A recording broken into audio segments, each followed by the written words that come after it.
Bonjour, je suis Olympe Levakis, je travaille pour l'agence Douangenia, spécialisée en marketing et intelligence digitale.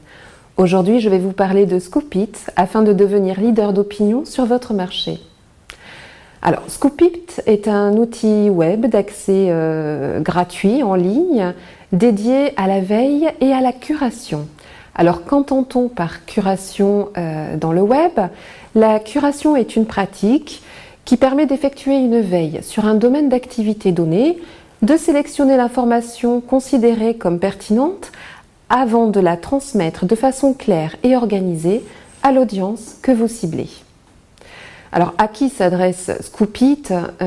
Évidemment, cela s'adresse à toute entreprise désireuse non seulement de connaître son marché, mais également de se positionner comme leader sur ce même marché. Également, cela s'adresse aux experts d'un domaine en particulier qui ont un savoir-faire qu'ils ont envie de faire valoir et de promouvoir. Alors, comment utiliser Scoopit? Sachez qu'il existe différents niveaux d'usage. Le premier est la veille active, une veille qui va vous permettre de produire le contenu que vous allez trouver. Également une veille passive, là vous allez pouvoir faire une réelle veille sur les tendances sans forcément vous positionner dessus. Également, vous pouvez utiliser Scoopit comme outil de promotion afin de promouvoir l'expertise de votre entreprise. Et également, dernier point, Scoopit peut être utilisé comme outil de partage afin de démultiplier votre portée en synergie avec vos comptes sociaux. Alors, sachez que Scoopit génère énormément de ressources prises sur le web. Ces ressources vont être catégorisées, vont être présentées à travers ce que l'on appelle des topics. Les topics, ce sont en fait les thèmes que les personnes vont créer et partager avec les autres curateurs. Alors, il y a 3 grandes étapes pour utiliser Scoopit. La première est évidemment de sélectionner les ressources qui vous intéressent pour les éditer et les formater afin que ce soit personnalisé pour vous. Et enfin, dernière étape, le partage sur les réseaux sociaux, mais également sur votre blog si vous en avez un. Alors, on va revenir plus précisément sur ces 3 étapes. La première étape, c'est la sélection.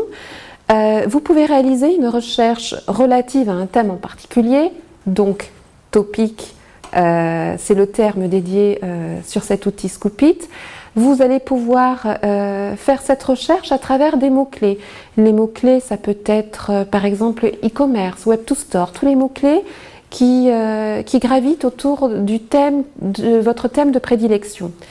Également, les recherches peuvent se faire selon les types de contenus qui vous intéressent, à savoir, vous allez pouvoir sélectionner soit des vidéos ou des articles, enlever la recherche, enlever de votre recherche tout ce qui est infographie, etc. Voilà, vous allez pouvoir sélectionner ou désélectionner les types de contenus que vous allez retrouver. Également, la recherche peut se faire à travers le paramétrage des sources. Par source, on peut entendre Google Blog, YouTube, Twitter, c'est assez varié. Également, vous allez pouvoir suivre certains curateurs dans votre recherche. Les curateurs sont en fait les contributeurs qui, comme vous, ont un topic.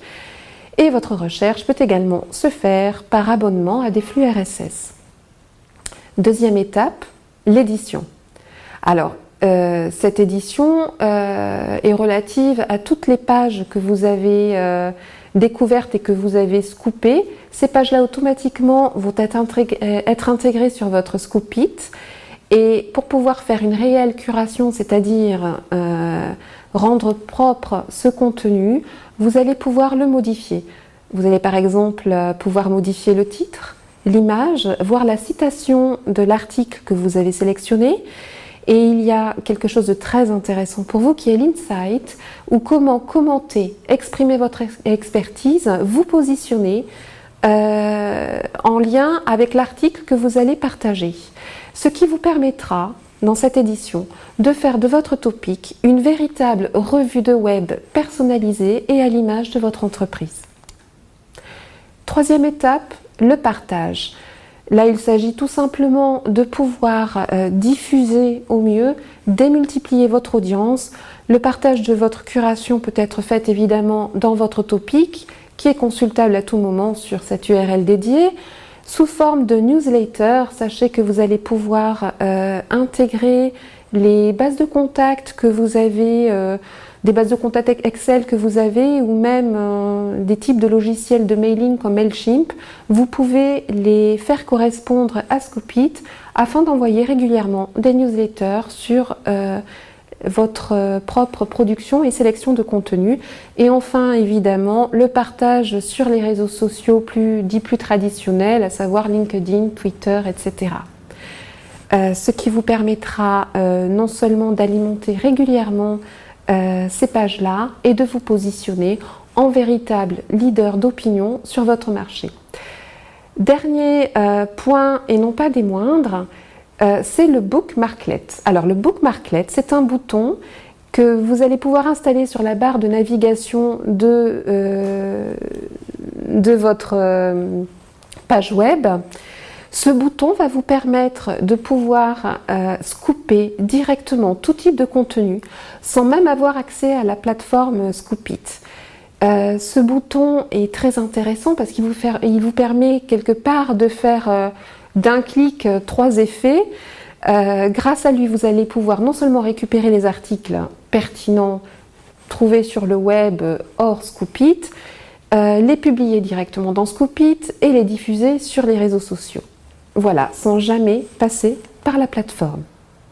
Alors, l'avantage de Scoopit pour vous, entreprise, afin que vous puissiez vous positionner en termes de contenu et d'expertise, il y a de nombreux avantages. La première, c'est que vous allez pouvoir assurer une veille sur le thème de votre activité, une veille sur votre marché. Également, si vous n'avez pas le temps de créer du contenu, vous pouvez de toute façon devenir producteur de contenu et le personnaliser à votre image, accroître votre audience par la démultiplication au niveau des réseaux sociaux, renforcer votre expertise par votre positionnement et ainsi devenir leader d'opinion grâce à votre curation. Je vous remercie d'avoir écouté ce webinaire. Si vous avez une question ou un commentaire, n'hésitez pas à contacter Anne Lamiche de la CCI.